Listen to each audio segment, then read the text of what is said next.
جدو، هو ليه كل حاجة حوالينا بقت بتتعمل في مصانع كبيرة؟ هو زمان ما كانش عندهم مصانع؟ يا سلام يا رؤى، زمان كان عندهم حاجة أغلى بكتير من المصانع، كان عندهم إيدين ذهب وكنز اسمه الحرف التراثية. يعني إيه حرف تراثية يا جدو؟ تعالي أحكي لك حدوتة طويلة، حدوتة كنز مصر. الحرف التراثية دي يا رؤى هي صناعات يدوية، الصانع بيعتمد فيها على خامات من البيئة وشطارة إيده وخبرة أخدها من اللي قبله. يعني زي السجاد اللي بنشوفه في الصور؟ بالظبط، ودي أول حكاية في كنزنا، السجاد اليدوي. المصري القديم استخدم الكتان والصوف من الحيوانات والزرع اللي حواليه. أجمل سجاد في الدنيا؟ يعني ما كانوش بيشتروا السجاد من المحلات يا جدو؟ محلات إيه يا بنتي؟ هم اللي كانوا بيصنعوا الجمال ده بإيديهم. السجاد اليدوي المصري معروف في العالم كله بالدقة والرسومات اللي بتحكي تاريخنا. وأشهر أماكنه قرية الحرانية في الجيزة وقرية أبو شعرة في المنوفية. واو، دي هذا مذهل. نعم، إنها قرى ساحرة. طب ليه السجاد ده غالي؟ عشان معمول بحب، وكل غرزة فيه وراها تعب وصبر إنسان، مش مجرد مكنة بتطلع آلاف النسخ.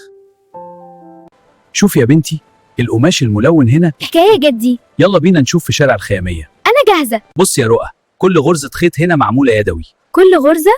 كل واحدة بحب ومهارة. تحفة يا جدو، مصر دي طلعت كلها فنانين، في كل ركن في بلدنا في إيد بتصنع جمال وحكاية.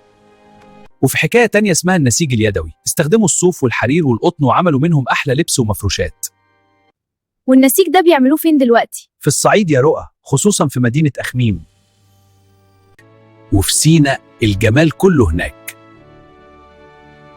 عارفة يا رؤى، سنة 2020 اليونسكو سجلت النسيج اليدوي في صعيد مصر كواحد من أهم التراث العالمي اللي لازم نحافظ عليه. أنا فخورة يا جدو. والحفر على الخشب كمان، المصريين القدماء كانوا بيحفروا أحلى الرسومات رغم إن الخشب ما كانش كتير عندنا. وجابوا الخشب منين؟ الملكة حتشبسوت بعتت سفن لبلاد بونت عشان تجيب خشب الأبنوس، وده كان سر العظمة. وفي العصر القبطي والإسلامي الخشب اتزينت بيه الكنائس والمساجد برسومات هندسية معقدة وجميلة جدا. أنا متشوقة أعرف أكتر يا جدو. لسه الحكاية طويلة، وبكرة هنعرف إزاي الرمل بقى زجاج والنحاس بقى فن. يا جدو يلا بينا، أنا جاهزة أشوف الرمل بيبقى إزاي زجاج. طيب يا حبيبتي يلا بينا نشوف. بص يا رؤى، الرمل الأبيض ده بيتحط في فرن حرارته عالية جدا لحد ما يسيح ويبقى زي العسل.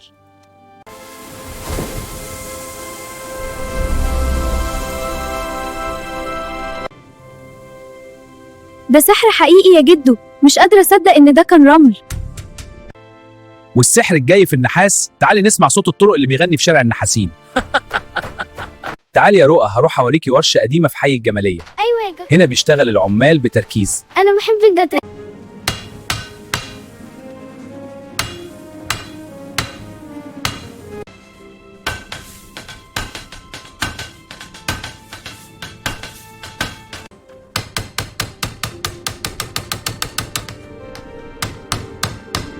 النحاس ده يا رؤى كان بيتعمل منه فوانيس رمضان اللي بتنور شوارعنا وتفرح القلوب من مئات السنين.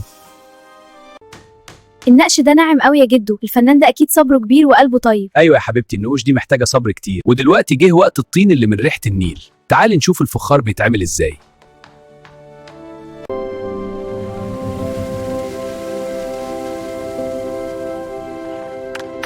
هو ده الطين اللي بنلعب بيه في الجنينة؟ أيوة، بس الفنان بإيده بيعرف يطلع منه روح وشكل يعيش سنين. انظروا، القلل والمواعين الفخار. لونه هيتغير من البني الغامق للبيج الفاتح. الفخار ده من أيام أجدادنا الفراعنة، وهم أول ناس عرفوا يطبخوا فيه ويحفظوا فيه المية باردة. حقا يا جدو؟ أنا شفت فخار قبل كده يا جدو في الرحلة. فعلا، دي من أقدم الحرف، بيحولوا الطين لقطع فنية. الصانع بياخد الطين ويشكله ببراعة، وبعدين يدخله النار عشان يبقى صلب وقوي. النار؟ أيوة النار. وبعد كده بيعملوا منه أواني وفناجين تحفة. يعني الطين ده بيبقى فنجان بنشرب فيه؟ أيوة، لما الإيد الشاطرة تلمسه بيتحول لجمال زي في قرية تونس في الفيوم. وده عشان تفتكري دايما إن كنز مصر الحقيقي في إيدين أهلها الشاطرين.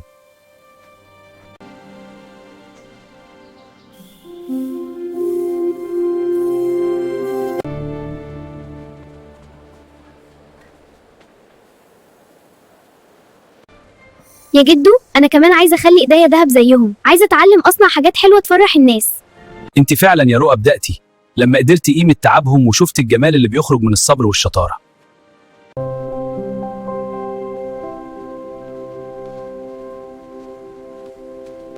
أوعدك يا جدو إني هحافظ على حكاياتك.